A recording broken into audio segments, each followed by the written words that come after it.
बिस्मिल्लाहिर्रहमानिर्रहीम। Strategic planning में दीन से मुतल्लिक जो मामला थे, तो पिछले लेक्चर में हमने हिकमत अमली का तारुफ किया था, तो उसी की बात में थोड़े से पॉइंट्स जो हैं वो बाकी थे, तो इसको इस लेक्चर में हम कवर करते हैं। देखिए कि ये सोशल साइंसेस के इन उलूम है कि जिनकी हम स्टडीज कर रहे हैं लेक्चर्स में। तो स्टार्ट हमने स्ट्रेटेजिक स्टडी से मैंने इसलिए किया कि लोगों में ज्यादा इंटरेस्ट इसमें होता है, यानी हिकमत अमली क्या करनी चाहिए, क्या चीजों से बचना है, ये है स्ट्रेटेजी। स्ट्रेटेजी का तारुफ तो मैं पिछले लेक्चर में कर दिया और उसूल इसका ये तरीका यही बता दिया स्ट्रेटेजी का कि पहले काम है स्ट्रेटेजी फॉर्मुलेशन, यानी पहले हिकमत अमली तैयार करें, फिर स्ट्रेटेजी इम्प्लीमेंटेशन यानी हिकमत अमली पर अमल भी करके दिखें, करें अमल, और फिर तीसरा स्टेप आपका होता है स्ट्रेटेजी इवैल्यूएशन, इसका तज्जिया करते जाएं कि कहाँ पे इस स्ट्रेटेजी में गलती हुई है, इसको ठीक करें, जहाँ पे जो दुरुस्त है इसको और चलाए रखें। इस सिलसिले को ये है स्ट्रेटेजिक मैनेजमेंट का उसूल ये। अब इसमें खासतौर पे स्ट्रेटेजी इवैल्यूएशन आज का हमारा टॉपिक है। आपको याद होगा पिछले लेक्चर में मैंने कुरान मजीद में स्ट्रेटेजी से मुताल्लिक जो अहकामात इरशाद फरमाए, तो इसका मैं मुख्तसरन तर्जुमा आपके सामने अभी शेयर दोबारा कर देता हूँ। और पिछले लेक्चर में तो तफसील से बात हुई थी और एग्जाम्पल्स भी शेयर की थी। बिस्मिल्लाहिर्रहमानिर्रहीम।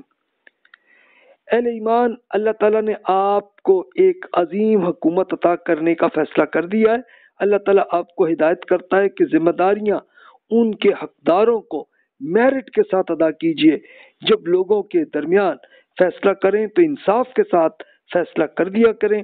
निहायत अच्छी बात है जिसे अल्लाह ताला आपको नसीहत करता है।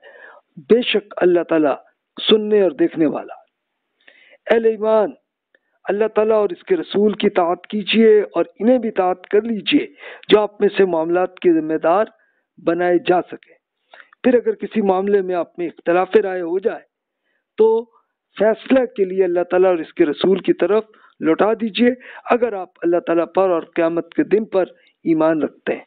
ये बेहतर है और अंजाम के लिहाज से अच्छा है। एक तो ये फरमाया। फिर सूरह शूरा में बहुत इम्पोर्टेंट मामला इरशाद हुआ, फरमाया कि वह अहले ईमान है कि जो बड़े गुनाहों जैसे खुली हुई बेहयाइयों से बचते हैं और जब कभी गुस्सा आ जाए तो ऐसे लोग हैं कि दरगुजर कर जाते हैं। वही लोग कि जिन्होंने अपने रब की दावत पर लब्बैक कही है, नमाज का एहतमाम रखा है, इनका फैसला करने का निज़ाम इनके बामी मशवरे पर मबनी है और हमने जो रिस्क इन्हें अता फरमाया इसमें से हमारी राह में खर्च करते हैं। वो लोग सहाबा किराम के जो बदला इस वक्त लेते हैं कि जब इन पर ज्यादती की जाए, वरना वो किसी को कुछ नहीं कहते।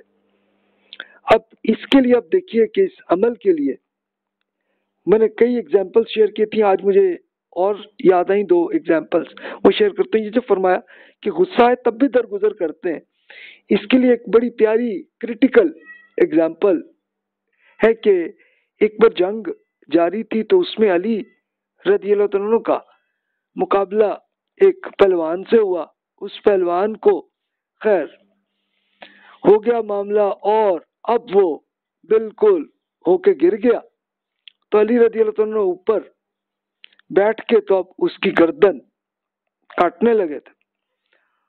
तो ऐन उस मौके पे क्या किया कि उस पहलवान ने फौरन थूक जो है वो अली रज़ियल्लाहु अन्हु के मुंह पर कर दिया। तो फर्ज कीजिए कि अगर आपके साथ ऐसा हो जाए तो आप क्या करेंगे? या मैं अपना कहूँ तो मैं ये कहूँगा ऐसा गुस्सा आएगा, मैं तो फौरन जनाब अगले की गर्दन को बहुत बुरी तरीके से ही काटने की करूँगा। लेकिन आप देखिए कि अली रज़ियल्लाहु अन्हु ने इसका फिर किया क्या कि वो फौरन उठ के खड़े हो गए, कहा कि भाई मैं अल्लाह ताला की हुक्म पर जिहाद मैं कर रहा था कि सिर्फ इसलिए कि लोगों को आजाद कर सकूं, लेकिन अब तुमने ये जो थूका है ना, तो ये तो मेरा जाती मामला हो गया उसके साथ। तो भाई तुम जानो और फिर अल्लाह जाने, और जिससे भी तुम्हारा जो भी तुम्हें कत्ल करे कर दे, मैं नहीं अब करूंगा भाई। तो ये देखिए ये कितनी प्यारी एग्जाम्पल है। अच्छा, इसी तरह डिसीजन मेकिंग की बड़ी क्रिटिकल एग्जाम्पल वो है जो रसूलुल्लाह सल्लल्लाहु अलैहि वसल्लम की जैसे जिस तरह से मशवरे से डिसीजन लेते थे, उसकी एग्जाम्पल्स तो पिछले लेक्चर में मैंने की। अब सहाबा करम की एग्जाम्पल शेयर करता हूँ कि उस जमाने में पूरी इकोनॉमी चलती थी एग्रीकल्चर से, और अल्लाह ताला ने एक ये फतह की थी कि दोनों उस जमाने की सुपर पावर सरेंडर कर गई थी कि उमर रज़ी अल्लाह के जमाने में ईरान से लेकर लीबिया तक की हुकूमत बन गई थी, और फिर मुआविया रज़ी अल्लाह के जमाने में मोरक्को तक हुकूमत बनी थी। तो उमर रज़ी अल्लाह के जमाने में ये अब इख्तिलाफ पैदा हुआ। उसूल अरबों का यही था कि भी जिस मिलिट्री ने भी फतह किया है जो इलाका भी, तो उसको इनके फौजियों में तकसीम कर दे। उसूल यही था। तो इस पे उमर रज़ी अल्लाह ने सहाबा करम को भी इकट्ठा किया, और फिर और कबीलों के सरदारों को, या जो भी एक नुमाइंदा के तौर पर जो आदमी भी आया, उनको इकट्ठा किया, और 6 दिन तक डिस्कशन जारी रही इस पे कि इसको फाइनेंशियल कैसे करना है। तो फिर उमर रज़ी अल्लाह ने बताया कि देखें कि कुरान मजीद में अल्लाह ताला ने हुक्म दिया है, ये बताया आपको कि जो ये फतह आपको हुई है तो वो अल्लाह ताला की मदद से ही हुई है, वैसे नहीं होनी थी, क्योंकि जमाने की सुपर पावर्स थी और उनकी ताकत ज्यादा थी, तो ये अल्लाह की मदद से हुई। तो और अल्लाह ताला ने इसलिए ये बताया कि भी इसको तमाम लोगों तक उसकी मदद, हर एक की हेल्प आपने करनी है। तो इस पर सहाबा करम रज़ी अल्लाह अन्हुम फौरन समझ गए, आ गया उनको मामला, उन्होंने किया। और फिर जो दूसरे, अब जाहिर है कि अभी वो साहबी तो नहीं थे, दूसरे और कबीलों से जो आए थे, लेकिन वो भी उस कुरान को तो चूंकि वो मान चुके थे, उनको भी समझ आ गई थी, तो सब ने लेके साइन किया एक कंसेंसस के साथ, 100% एग्रीमेंट के साथ, क्या जी ऐसे ही करना है। तो उमर रज़ी अल्लाह ने फिर किया क्या कि जिस इंसान की अपनी पर्सनल जमीन थी उसको उसी पे छोड़ा, लेकिन जो हुकूमत पहले रोमन और पर्शियन एम्पायर की हुकूमत की जो जमीनें थी, इनको मुस्लिम हुकूमत का हिस्सा बनाया। और फिर उसमें ये किया कि जो एग्रीकल्चर के माहिर नॉन मुस्लिम्स लोग थे, तो उन्हीं को किया कि भाई आप ही एग्रीकल्चर करें, और इसमें से 50% प्रोडक्शन का हिस्सा आपका होगा, 50% हुकूमत लेगी। वो हैरान हो गए, कहने लगे जी हमारे बादशाह तो हमें तो 10% या 5% ही हमें देते थे, और बाकी 95% तो हुकूमत ले जाती थी, आप हमें 50% दे रहे, इतना बढ़ा रहे। कहा कि भाई ये इंसानों को उनकी खिदमत की जिम्मेदारी के लिए अल्लाह ताला ने ये फतह करवाई, हमें उनको दी। अब जो 50% हुकूमत में आता, तो इसके लिए फिर उमर रज़ी अल्लाह ने ये करते थे, हर एक एक इंसान को, एक एक फैमिली को ले जाके उसकी प्रोडक्शन का हिस्सा पहुंचाते थे, यहाँ तक कि खुद अपनी जात पे एक एक को रीचेक भी करते होते थे। और करते करते उनको नजर आया बीच में कि एक खातून बैठी हुई थी, किसी कोई देहाती इलाके से आई हुई थी, बड़े गुस्से में बैठी थी कि अल्लाह ताला से दुआ है कि ये उमर तो यहाँ से निकले। तो उमर रज़ी अल्लाह ने, आप हुक्मरान थे, और चाहे तो उन्हीं खातून को पकड़ के जेल में बंद करते या कत्ल करते, लेकिन उनसे पूछा कि खातून क्या मामला, कहती वे भूख पड़ी, मुझे कोई वो मिला ही नहीं वो जो है। तो उमर रज़ी अल्लाह छोड़कर फौरन चले गए अपने हुकूमत के ट्रेजरी में जो उस जमाने का वेयर हाउस था उसमें से अच्छी खासी बोरियां पकड़ के उठाने लगे। उठा के तो वहाँ उनके साथियों का जी हम पकड़ रहे हैं, हम इसके नहीं नहीं भाई ये मेरी जिम्मेदारी है, मैं करता हूँ। और खुद बोरियां उठा के उन्हीं खातून के पास गए, जाके दी उनको। और फिर उसके बाद उन्होंने कहा कि खातून आप ये बताएं उम्र के बारे में आपकी क्या राय है। खातून ने कहा अभी मैं तो यही दुआ करती हूँ कि उम्र हटे और तुम खलीफा बन जाओ। तो उमर रज़ी अल्लाह इस पे फिर हंस पड़े कि यार उनको ये खातून ज़ाहिर कहीं गांव से आई है, उनको पता नहीं है ना कि उमर कौन है। तो उनके जो साथी ज़ाहिर के एक आदमी तो पूरी बोरी तो नहीं उठा सकता, तो और भी बंदे आए होंगे। उन्होंने फिर खातून को बताया कि यही उम्र है। कहती है अल्लाह करे कि यही सारी उम्र रहे हुक्मरान, ये ऐसी होनी चाहिए। तो ये देखिए कि ये रिजल्ट है उसका। अब आप देखिए कि हिस्ट्री में मैंने वर्ष किया था कि मुसलमान जब कुरान पे ऐसे अमल करते रहे तो ऐसे दुनिया की सुपर पावर बने। जब इसको छोड़ा तो फिर वो Aahista Aahista step by step जवाल होते हुए बिल्कुल जवाल पे आए। और आजकल का वो जमाना है 1960 से लेके आज तक हम रिकवरी के पीरियड में। पॉलिटिकली थोड़े से टाइम के लिए बस वो पॉलिटिकल फिर रिकवरी हुई थी, लेकिन फिर गिर गए। तो ये जवाल ही था पॉलिटिकली। अब हम रिकवरी के पीरियड में। पिछले लेक्चर में मैंने अर्ज किया था कि ये आपने जब स्ट्रेटेजी बनानी है तो उस वक्त पहला काम ये देखना है स्वॉट एनालिसिस, अपनी स्ट्रेंथ्स, वीकनेसेस, फिर पूरे माहौल में क्या अपॉर्चुनिटीज हैं, क्या मौका है और थ्रेट्स क्या है, क्या खतरा हो सकता है। इन सबको रिसर्च करके ही आपको स्ट्रेटेजी बनानी चाहिए। और पहले विजन, आपका मकसद क्या है वो आपको मालूम हो और मिशन क्या होना चाहिए। ये पिछले लेक्चर में हमारी बात चली थी। फिर इसकी हिकमत अमली को कैसे बनाना है, फिर इस पे अमल भी कराना है, क्या करते जाना है, फिर उसका तज्जिया भी करते जाना है, एक स्ट्रेटेजिक इवेल्युएशन, ताकि ये मालूम हो कहाँ गलती है और कहाँ पे हमने ठीक स्ट्रेटेजी इख्तियार की है, कहाँ गलती की है, ताकि अपने आप को ठीक करें। और ये अब हमारी पिछले डिस्कशन में यही बात चल रही थी। तो इसको कैसे आपने हल करना है इसको मामलात को। तो अब इसी टॉपिक पे अब हम आते हैं, adopting to change due to globalisation. क्या अब हम ग्लोबलाइजेशन में आ चुके हैं? ग्लोबलाइजेशन क्या है कि अब देखें कि 1990 से लेकर 2000 से लेकर पूरी दुनिया में ग्लोबल विलेज बन गया। पूरी दुनिया, पूरी जमीन, हर इंसान दूसरे इंसान से ताल्लुक कर सकता है, गुफ्तगू कर सकता है। अब जाहिर है कि जुबान कई फर्क अगर है, आपको नहीं आती जुबान तो कोई बात नहीं, गूगल ट्रांसलेटर आप उससे ट्रांसलेट भी कर लेते हैं, दूसरा आदमी भी आपकी बात को इस तरह से समझेगा। तो बिजनेस में भी ये तब्दीली आई है और फिर और हर चीज में आ गई, टेक्नोलॉजी ऐसी ही बनी। अब ई कॉमर्स का दौर है कि जब हम गुफ्तगू और मुल्कों में करते हैं तो आप अगर सेल कर रहे हैं तो तब भी आप दूसरे मुल्क में बेच सकते हैं चीज, या खरीदना चाहें तो खरीद भी सकते हैं।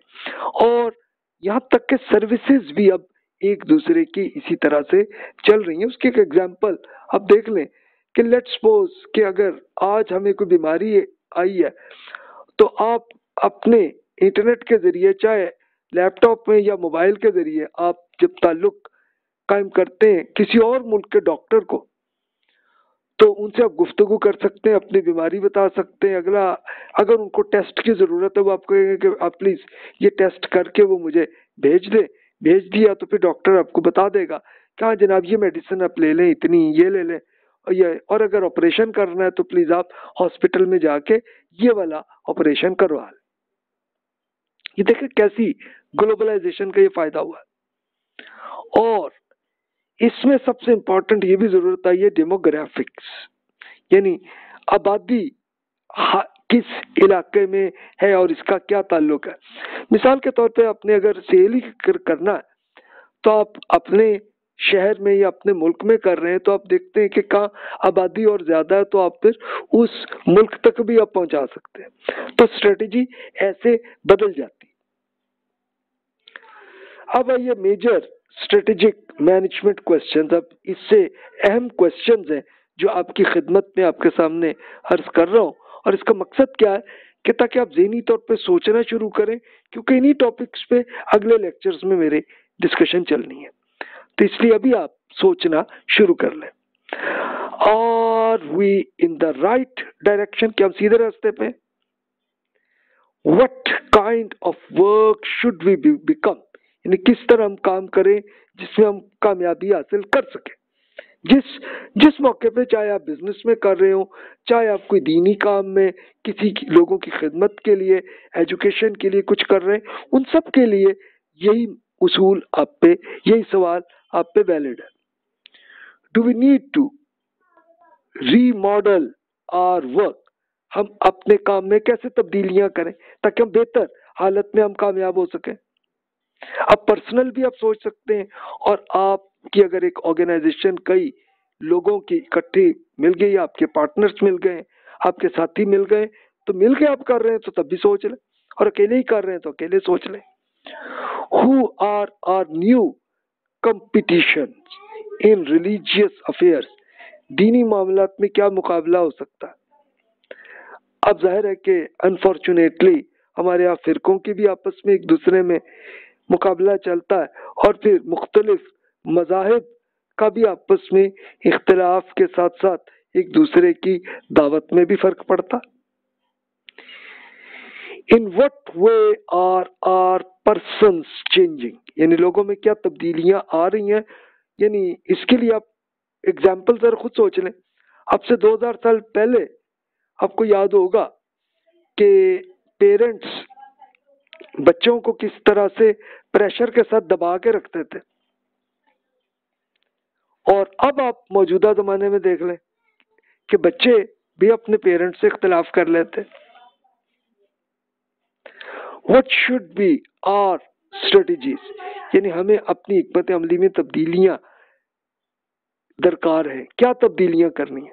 अब आप जो भी अपनी स्ट्रेटजी बना रहे हैं, जो काम भी आप करना चाह रहे हैं, उसके लिए खुद आप इसके लिए नहीं सवालात का जवाब आपके ज़हन में जो जो आता है उसको प्लीज नोट करें, और जरूर आप चाहें तो आप शेयर कर लें मुझे ईमेल पे, मैं भी उस पे तबसरा कर दूंगा।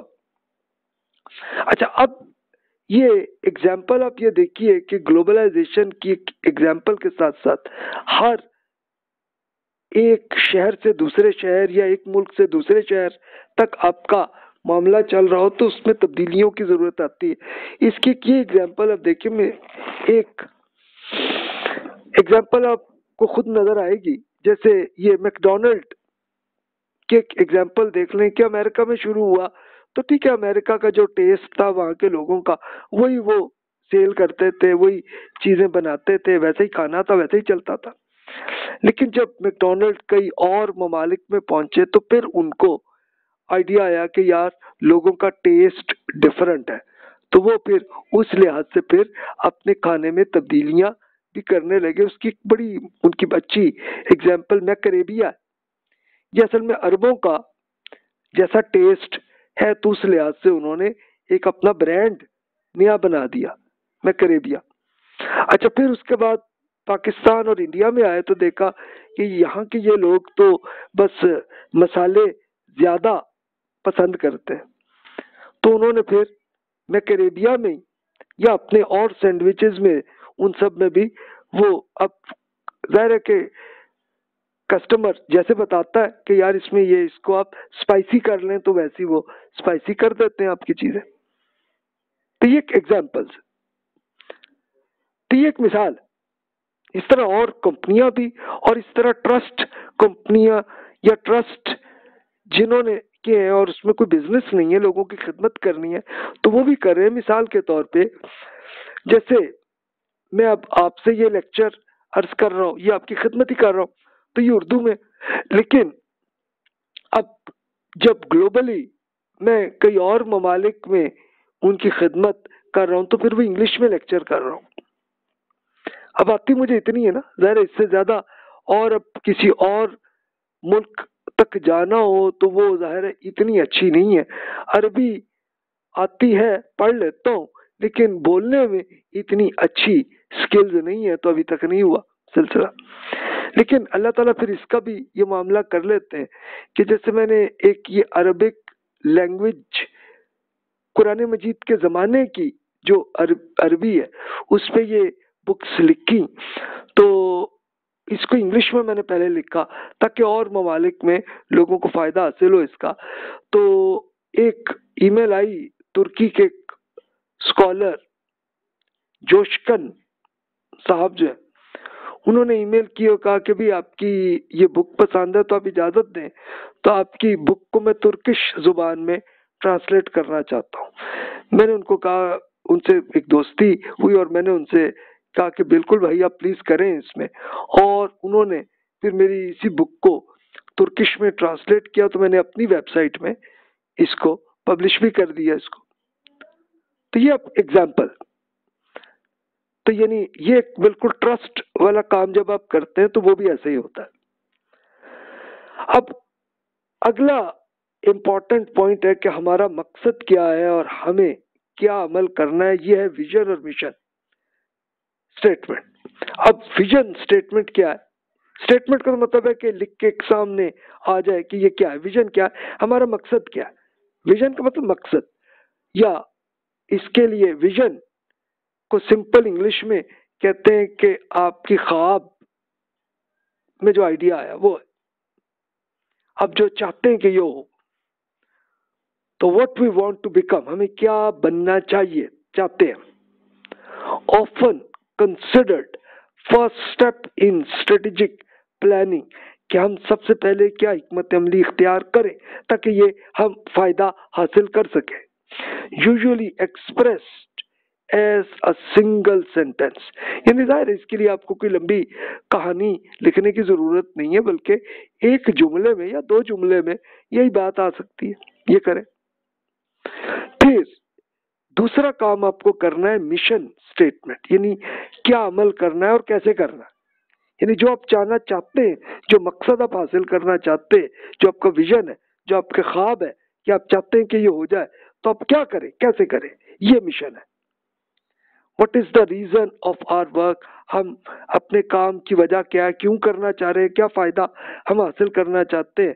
Purpose distinguishing one organisation from other similar organisation, अपने इदारे की हिकमत अमली का दूसरे इदारों की हिकमत अमली का भी एक तकाबली मुताला, कंपैरेटिव स्टडीज आप कर लें तो ज़्यादा अच्छा है। इसलिए कि आप जो अपना मिशन आप जो करेंगे तो हो सकता है गलतियां हो जाए, इंसान है ना, तो इसलिए अब दूसरे भी वही काम कर रहे हैं तो उनको भी देख लें, उनका काम में क्या अच्छी चीज है, वो फायदा आप भी कर ले हासिल, और जिन उनमें जो कमजोरी है तो इससे आप बच सके, ये मकसद। Describes values and priorities of the organisation, कि आपके इदारे के इकदार और तरजीहात क्या है। अकदार यानी वैल्यूज, वैल्यूज क्या होती हैं कि क्या चीज अच्छी है और क्या चीज बुरी आप समझते हैं, तो वो आप नोट करें कि ये तो करना है, ये नहीं करना। तो ये सारे आपके मिशन स्टेटमेंट चले। अब ये मिशन स्टेटमेंट थोड़ी सी लंबी होगी, लेकिन इतनी भी लंबी नहीं होगी कि आप उसके लिए कोई 100 सफ़ों की किताब लिखेंगे, नहीं। सिंपल आपके लिए आप कह ले कि एक पेपर के अंदर आधा पेपर ही आप कह लें, बस उसी में काफी है आपके लिए। एग्जाम्पल देखनी है तो आप अभी गूगल में कई, अगर आप बिजनेस कर रहे हैं तो बिजनेस की कंपनियों के मिल जाएंगे। ट्रस्ट के लिए आप किसी ट्रस्ट को या यूनिवर्सिटी की विजन एंड मिशन स्टेटमेंट वो भी देख लें, वो आप गूगल में सर्च कर लें, बहुत सारी मिलेंगी, आप पढ़ लें 2-4 जितना आपका मूड आए। मैं आपसे एक एग्जाम्पल के तौर पर एक एजुकेशनल इंस्टीट्यूट का एक उनका विजन मिशन और हदफ जो टारगेट है, ऑब्जेक्टिव है, मकसद है, उसका वो इस तरह से बयान करते हैं। ये कोई एक मजहबी इदारे की ये विजन एंड मिशन है कि उम्मत मुस्लिमा के ज़वाल के वक्त हम तमाम मुसलमानों का विजन यही बना कि उम्मत मुस्लिमा का एक नशत सानिया यानी रिकवरी ऑफ मुस्लिम्स की ज़रूरत है, और मुसलमान एक बार फिर दीन पर अमल करने लगे, दीन और दुनिया दोनों के मैदानों में तरक्की कर सके और अक़वाम आलम की की आदत करने लगे। अब इस विजन को हासिल करने के लिए क्या जिद्दोजहद करें, सियासत या दावत या रिसर्च या माशी खिदमत या तालीम और तरबियत। अच्छा, ये कोई ज़ाहिर विजन का हिस्सा नहीं है, ये तो पहले की कहानी है। अब विजन यहाँ पे वो कहते हैं कि हमारा विजन ये है कि हम एक ऐसे तालीमी एम्पायर कायम करें जिसके जरिए मुस्तकबिल के दीनी लीडरशिप तैयार की जा सके। ये है विजन। बस देखें एक जुमले में ये बात है। अब मिशन में ऐसे लिखा है कि हमारा मिशन ये है कि इंटरनेट को इस्तेमाल करते हुए इंतहाई आला दर्जे का एक ऐसा दीनी तालीमी इदारा कायम किया जाए जो कि मुस्तकबिल की दीनी लीडरशिप की ऐसी नस्लें तैयार कर सके कि जो मुस्बत सोच की हामिल हो, इत्दाल पसंद हो और दीन की खिदमत का भरपूर जज्बा रखती हो। जो अब यहाँ के मिशन स्टेटमेंट भी खत्म हो गई कि कम करेंगे ऐसे। अब इसका टारगेट क्या है, ऑब्जेक्टिव क्या है, मकसद क्या है कि एक टेक्स्ट बुक्स को कम से कम उर्दू में मुकम्मल करें, इंग्लिश में भी तर्जुमे में ऐसा कर लें इसमें सिलसिले को, ताकि ये मुकम्मल हो। और फिर इसके साथ साथ असातिज़ा यानी टीचर्स, मेंटर्स और स्पोर्ट सर्विसेज की एक टीम भी तैयार हो जाए कि जो इस प्रोग्राम को आगे चला सके। तो ये है उनका, यानी अब वही मैंने अर्ज किया था कि विजन और मिशन बहुत लंबी नहीं होती, मुख्तसर होती है। हाँ, उसके लिए जाहिर है कि उसका पूरा मकसद और इन सब के लिए और उसकी पूरा बैकग्राउंड की ये जो बात है वो वैसे ही इसमें आ गई। ये एक एग्जाम्पल। अब स्वॉट एनालिसिस में आपको क्या क्या करना पड़ता है, अपॉर्चुनिटीज एंड थ्रेट्स। अपॉर्चुनिटीज यानी आपकी ऑर्गेनाइजेशन से बाहर देखें कि आपको क्या मौका है जिससे आप फायदा हासिल करें, और थ्रेट क्या है कि क्या आपको खतरा आ सकता है। अब factors that could harm to benefit the organisation. Organisation आपने खुद बनाई है, आप उस कंपनी के हेड है या इस ऑर्गेनाइजेशन के हेड है, या चले आप पर्सनल जाती तौर पे खुद कुछ कर रहे हैं, तो जाती तौर पे ही आप सोच लें कि क्या आपको फायदा हासिल हो सकता है, कैसे और कैसे आपको नुकसान हो सकता है। तो कंप्राइज ऑफ पर्सनल फैक्टर्स, ये सारे फैक्टर्स हैं कि जिस पे आपको गौर करना पड़ता है। एक तो पॉलिटिकल और लीगल चेंजेस हो रही, इससे क्या फायदा होगा या नुकसान होगा। इकोनॉमिक चेंजेस यानी पूरे इकोनॉमिक्स में जो फर्क आ रहा है। अब जैसे आजकल आप देख ही रहे हैं कि पाकिस्तान की करेंसी की वैल्यू गिर रही है रुपीस की, तो इससे क्या नुकसान हमें आ सकता है, इस पे भी सोच लें। सोशल चेंजेस, लोग तब्दील हो रहे। अब सोशल चेंजेस की एग्जांपल देख सकते हैं कि आपसे कोई 1990 के जमाने में लोगों का क्या रवैया था और आजकल क्या हो गया, कोई तब्दीली आई है कि नहीं है। ये स्पेशली अब ज़ाहिर नौजवान बिल्कुल लड़के तो शायद ना समझें, लेकिन जिनकी एज भी कोई इस टाइम 40-50 ईयर्स की एज में वो समझ सकते हैं कि आपसे पहले क्या तब्दीली थी, अब क्या तब्दीली आई और मुस्तकबिल में क्या होगी। कल्चरल चेंजेस, कल्चर तब्दील हो गया। पहले लोग दोस्ती के लिए, मिलने के लिए, गपशप के लिए आपस में बैठते थे और एक तरह का फंक्शन कर लेते थे, लेकिन आजकल तो आप देखें कि मोबाइल पे ही आप बैठे गपशप कर रहे होते। ये कल्चरल चेंजेस भी आई और सोशल चेंज भी आई ना। ये डेमोग्राफिक एनवायरनमेंट के पूरे आबादी का माहौल क्या है, यानी आप जिस इलाके में जो काम कर रहे हैं, करने लगे हैं, तो ये भी आपको देखना चाहिए कि उस आबादी का माहौल कैसा है, क्या मामलात है उनके लिए, क्या अहम चीज़ें उनके लिए अहम है, कहाँ पे क्या इशू है, क्या मामलात है, इन सबको पहले देख लेना चाहिए। टेक्नोलॉजिकल चेंजेस क्या क्या आ रही हैं। अब एक तो बड़ी चेंज आई ना कि इंटरनेट आया, लेकिन इंटरनेट आने के साथ फिर अब उसके लिए बड़ी डिवाइसेस में तब्दीलियां आ रही हैं। हर मोबाइल नए आ जाते हैं, कंप्यूटर भी नए आ जाते हैं। अब क्या करना है, कैसे करना है। कंपेटिटिव ट्रेंड, लोगों में जो आपके कंपेटिटर्स हैं, यानी आप अगर बिजनेस कर रहे हैं तो आपके मुकाबले में भी तो कोई और लोग कर रहे होंगे ना काम, तो उनके साथ क्या, या ट्रस्ट में भी कंपटीशन होती है कि आप खिदमत कर रहे हैं, दूसरे भी खिदमत कर रहे हैं, तो खिदमत करते हुए में भी ये ख्वाहिश होती है कि यार हम ज्यादा खिदमत कर लें, और दूसरे जो है वो भी यही कोशिश करेंगे। तो इस सबको पढ़ ले। फिर मोरल ऑफ आर टीम, आपकी जो टीम बन गई है तो इनका मोरल क्या है। मोरल का मतलब कि कितनी ख्वाहिश और कितनी इनमें जज्बा है उसमें। लॉयल्टी ऑफ आर टीम, आपके टीम मेंबर में कितनी लॉयल्टी है, कितने मुखलिस हैं आपके साथ या फ्रॉड के तौर पे आपके साथ है, इन सब को देखने की आपको जरूरत होती है। और globalisation survival for religious affairs, के मजहबी तौर पर अब जाहिर है कि आप जिस मजहब पे भी आप हैं, चाहे मुसलमान हैं या किसी और मुस्लिम, किसी और मजहब है आपका, तब भी सोचें कि दूसरे मजहब के आइडियाज भी दूसरे लोगों पे आ रहे हैं, तो अब क्या करना। ये सारी चीजें हैं, एग्जाम्पल्स है opportunities and threats. Long term goals, अब लंबे अरसे के लिए आपको क्या मकसद होना चाहिए। Specific result that an organisation seeks in pursuance of its mission, यानी पहला काम स्पेसिफिक रिजल्ट, क्या चाहना चाहते हैं आप, क्या हासिल करना चाहते हैं, उस पर पहले सोचें। Particularly important in strategy formulation, यानी अब आप अपनी स्ट्रेटेजी लिखने लगे हैं, बनाने लगे हैं, तो इसके लिए क्या, कैसे, किस तरह से करना है। फिर organisation success depends on them, अब जाहिर है इसी के स्ट्रेटेजी में जो भी आप करेंगे उसका कोई रिजल्ट आएगा ना, अच्छा भी आ सकता है, बुरा भी आ सकता है, तो किसका क्या आपको उम्मीद क्या है वह उस लिहाज से आप करें।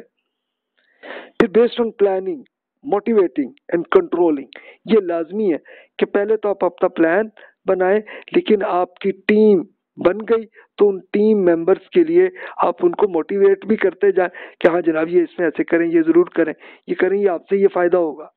और कंट्रोलिंग, कंट्रोल करने के लिए आप अगर इसी कंपनी या ऑर्गेनाइजेशन या ट्रस्ट के हेड आप हैं तो आप फिर कंट्रोल भी करना जरूरी है ताकि जो गलतियां या नुकसानात जो है इससे बच सके। फिर हेल्प इन अचीविंग सिनर्जी, यानी टीम के साथ आपको फायदा क्या है, सिनर्जी का, यानी हर इंसान में कुछ न कुछ सलाहियत ऐसी होती है जो दूसरों को नहीं होती, तो जब इकट्ठे मिल जाए तो फायदा क्या होता है कि उससे हर एक का फायदा, हर एक के अंदर जो ताकत है उसको सबको इकट्ठे करके फायदा हासिल हो जाता है, सिनर्जी इसको कहते हैं। लेकिन अकेला आदमी अगर सब कुछ कर रहा हो तो फिर जाहिर है कि उसमें कुछ मजबूत पहलू होगा लेकिन कुछ कमजोरियां भी तो होंगी ना, तो वो फिर नहीं होगा मामला। यूजफुल फॉर स्टेट डायरेक्शन,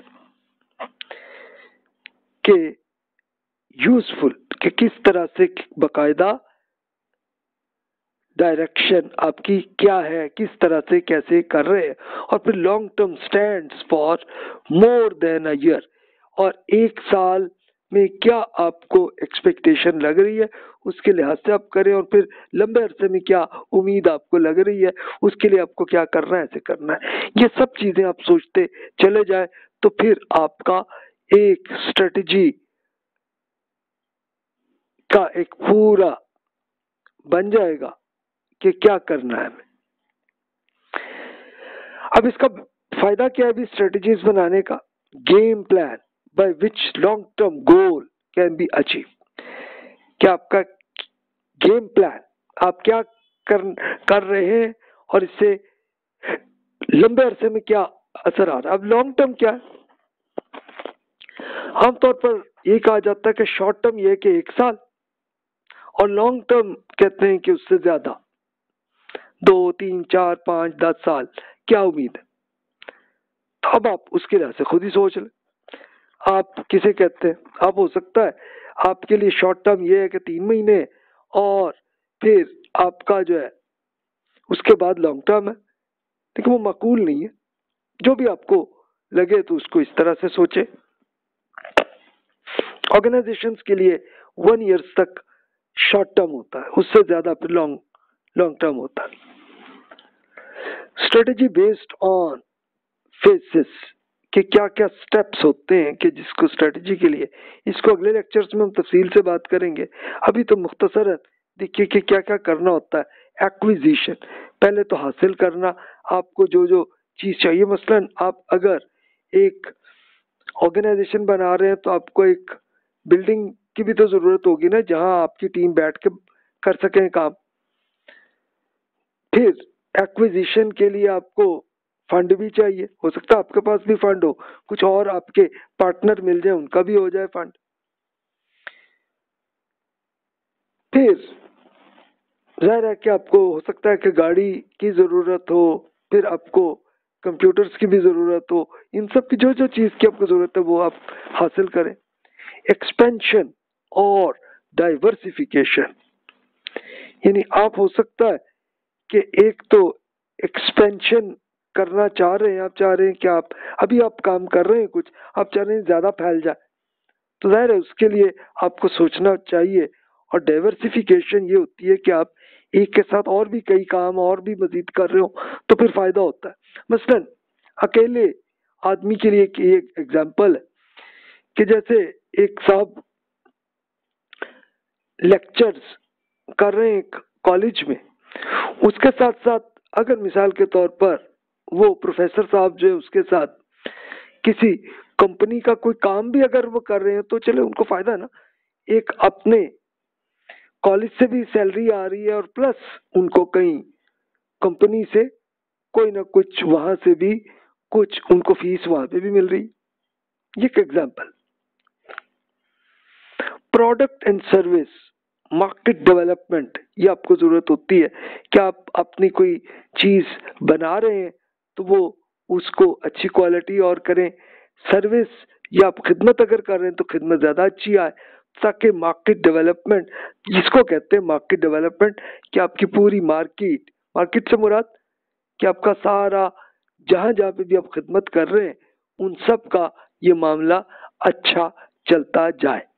अच्छा, बिजनेस में तो ये होता है ना कि आप हर चीज बना के बेच रहे हैं या खिदमत कर रहे हैं तो आपको आमदनी आ रही है, और अगर आप ये ट्रस्ट है तो फिर आप लोगों की खिदमत अच्छे तरीके से लोगों की करें ताकि उससे उनको फायदा भी हासिल हो रहा हो। फिर रिट्रेंचमेंट, अब जाहिर है कि खर्चे भी तो आपको कम करने की कोशिश करते हैं ना, ताकि सबसे कम फायदा हो। और फिर मार्केट पेनिट्रेशन, एक ही आपको स्ट्रेटेजी करनी पड़ती है ताकि मजीद मार्केट के अंदर हम शामिल हों। आप इस शहर में कुछ बिजनेस कर रहे हैं या ट्रस्ट का काम कर रहे हैं तो आप और इलाकों में भी करें, फिर कुछ और मुल्कों में भी आप चले जाएं।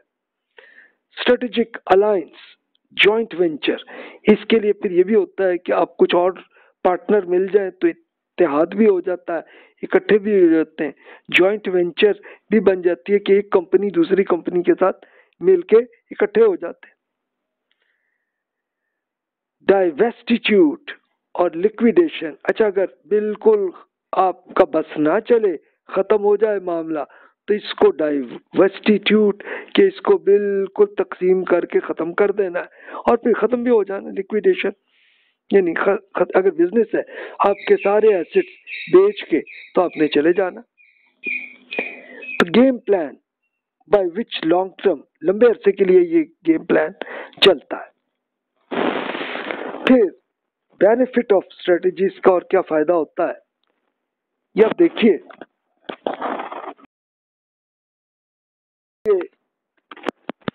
Annual objectives, short term target आपका क्या है, यानी एक साल में आपको क्या फायदा हासिल होना है, क्या टारगेट पूरा करना है। लॉन्ग टर्म के लिए क्या होना चाहिए, इसके लिए आप सोचिए।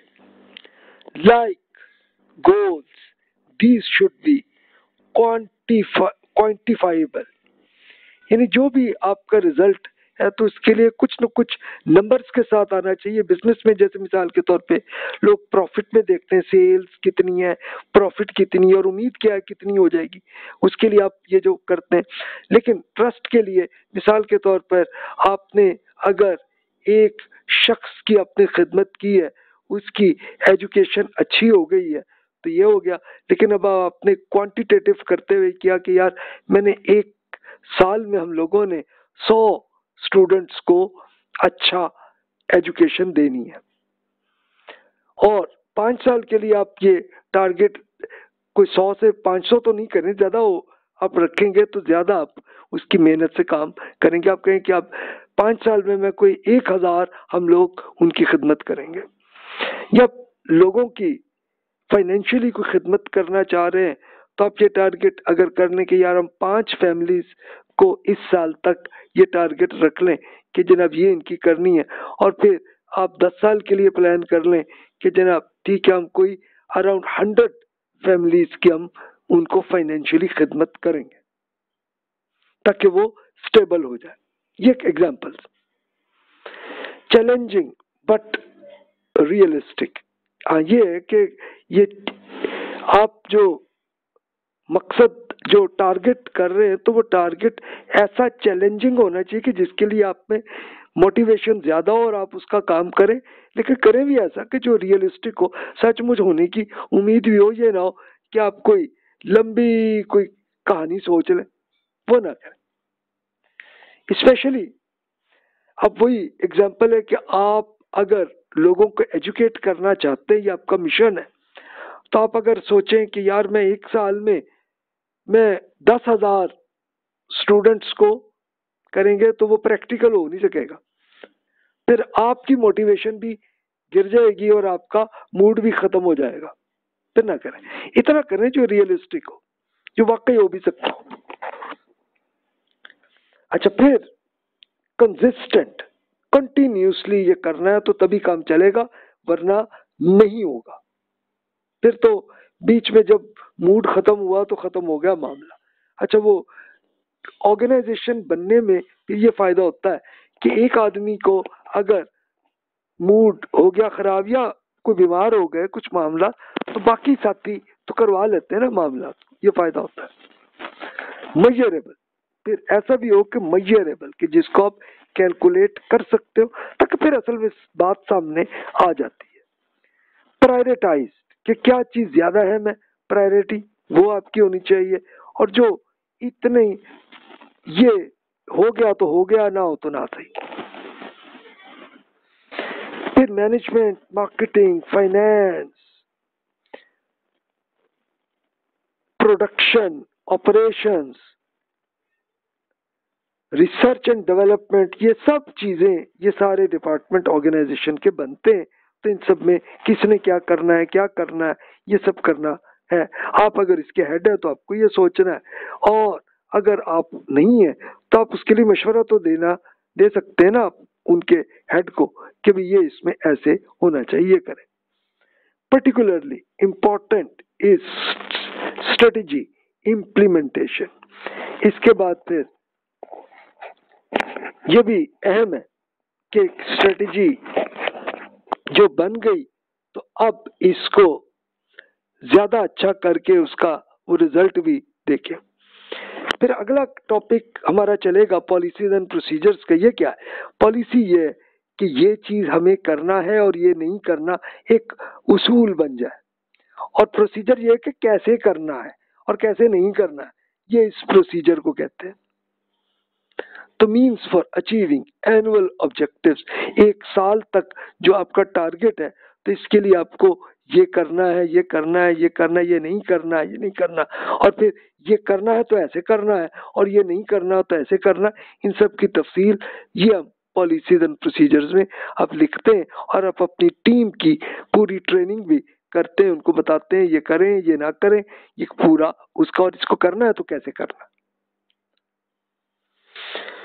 फिर बेनिफिट ऑफ स्ट्रेटेजिक मैनेजमेंट, इसका फायदा क्या है स्ट्रेटेजी का, कि proactive in shaping organisations future, यानी मुस्तकबिल में हमारे इदारे में ये करना है और ये हो जाएगा, इसका ये फायदा है। इनिशिएट और इन्फ्लुएंस एक्शन के मुस्तकबिल में जो कुछ हो रहा है, इसके लिए पहले ही आप उसके लिए तैयारी करके अमल करना शुरू कर देते हैं। फॉर्मुलेट बेटर स्ट्रेटजीज, कि अच्छी से अच्छी स्ट्रेटजी आप बनाएं तो इसका ये फायदा होता है। सिस्टमैटिक, लॉजिकल, रैशनल अप्रोच, यानी जो सोचना है लॉजिकल अकल के साथ ही सोचना है, एक जज्बाती होकर नहीं करना। जज्बात का तो बस यही फायदा होता है कि पहला काम आपका, पहला किक आपको लग जाए, बस बात खत्म। आगे हर चीज आपको अकल से ही सोचनी है। ये बिल्कुल ऐसे ही कि जैसे गाड़ी या बाइक आपने चलानी है तो आपने एक बार करके स्टार्ट करना, यही बस आपका जज्बा बस इतना ही होना चाहिए।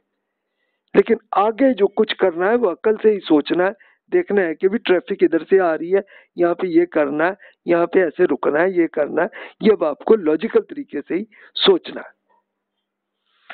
फाइनेंशियल बेनिफिट भी ये स्पेशली बिजनेस में ही आता है कि ज्यादा इंप्रूव प्रोडक्टिविटी, ज्यादा से ज्यादा आप प्रोडक्शन अच्छी करते हैं, सर्विस भी करनी है तो अच्छी करें और ज्यादा करें, और प्रोडक्ट्स हैं तो नहीं बनाएं, और फिर सेल और प्रॉफिट भी इसका रिजल्ट आता है।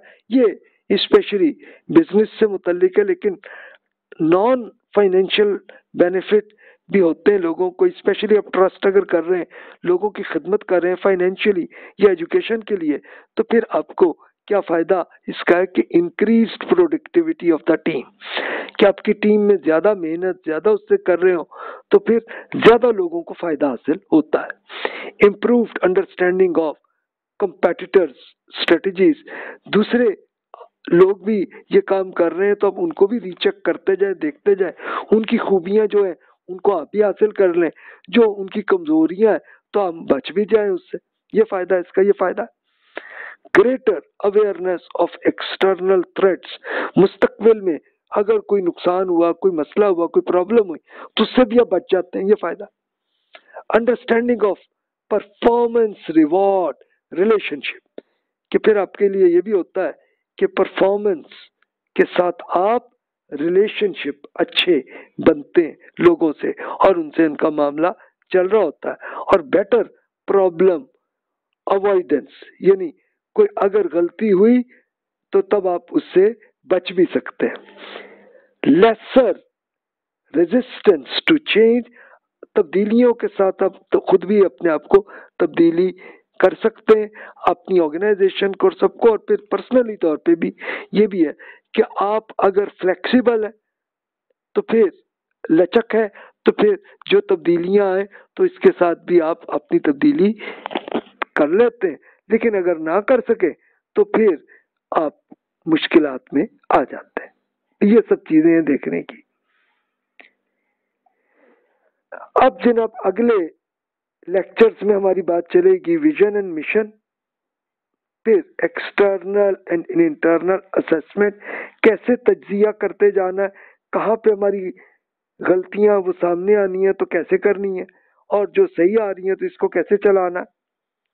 Generate, evaluate, select strategies, strategy कैसे बनानी है, क्या करनी है, कैसे करना है और किस तरीके से करना है, फिर इम्प्लीमेंट भी कैसे कर चलाना है और अपनी टीम की ट्रेनिंग करके कि इनको कैसे करना है, और फिर मेजर एंड इवेल्युएट परफॉर्मेंस, इसको मुसलसल इसका तजिया भी करते ही जाना है खुद भी, और आपने बाहर से भी करवा के देखना है, ताकि इसके लिए आप हमेशा के लिए बेहतर से बेहतर आप अपना जो मकसद आप हासिल करना चाहते हैं वो इसको आप हासिल कर सके। तो फिर विजन एंड मिशन वही पहला काम, फिर परफॉर्म एक्सटर्नल असेसमेंट, यानी ये वो है कि जो भी काम शुरू नहीं हुआ उससे पहले ही आप तजिया खुद भी कर लें और दूसरे लोगों से भी तजिया कर लें, ये हो भी सकता है कि नहीं हो सकता।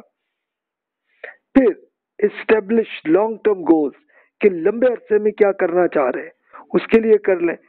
फिर जनरेट, इवेल्युएट, सेलेक्ट स्ट्रेटजीज, कि अब आप उसके लिए स्ट्रेटजी बनाएं। फिर उसके बाद इम्पेलमेंट स्ट्रेटजीज, यानी अब आपको कैसे इम्प्लीमेंट कैसे करनी है, यानी इसमें क्या किसको कैसे करना है और क्या उसमें गलती से कैसे बचना है, और फिर मेजर एंड इवेल्युएट स्ट्रेटेजी, इसको फिर भी आप तजिया करें। और नॉन गारंटी सक्सेस तो फिर भी नहीं है कामयाबी की, फिर भी गलती इंसान है ना, हो सकती है गलती, या माहौल में कोई तब्दीली आ सकती है तब भी मसला हो सकता है। तो फिर does provide clear and practical approach, ऐसी आपकी लॉजिकल तरीके से होनी चाहिए। इम्प्लीमेंटिंग एंड इवेल्युएटिंग स्ट्रेटेजी, मुसलसल इसको जब हो भी रही हो तो स्ट्रेटेजी को देखते भी जाए, जहाँ गलतियां ताकि ठीक आप करते चले जाए। और non followed in lock step manner, कि इसमें लॉक स्टेप कभी नहीं होना चाहिए कि नहीं जी आप जो सोच लिया ऐसे ही अमल करना है, कभी कुछ नहीं, तब्दीली नहीं करनी, नहीं जी, तब्दीली वक्त के साथ साथ आपको करनी ही पड़ेगी। तो फिर पीरियोडिकली रिट्रीट, कि दोबारा आपको रीचेक करते रहना चाहिए, तभी आपकी कामयाबी तभी होती है। तो ये आप उसके लिए वही एग्जाम्पल हिस्ट्री में मैंने आपसे शेयर की थी ना, कि उम्मत मुस्लिमा में एक ऐसे बढ़ते चले गए और हालात भी चेंज होते रहे, बेहतर होते रहे, लेकिन फिर उसके बाद दोबारा मुसलमान ये आके जवाल पे भी आए, शदीद जवाल पे आए, और अब आके रिकवरी का दौर है जिसमें हम आजकल मौजूद है। तो ऐसे ये सब चीज का तजिया जो लॉजिकल स्कॉलर्स हैं मुख्तलिफ टाइम में करते रहे और बेहतर करने की कोशिश करते रहे। तो ये पूरी उम्मत का भी यही करना है और अपने आप का पर्सनल भी करना है, और अपने ऑर्गेनाइजेशन या ट्रस्ट आपने जो भी बनाया तो उसके लिए आपको ये करना है। तो जो भी सवाल आते हैं बिला तकल्लुफ आप ईमेल कर लीजिएगा ताकि इसको एक्सप्लेन कर सकूं। जज़ाकल्लाहु खैर व अहसनल जज़ा।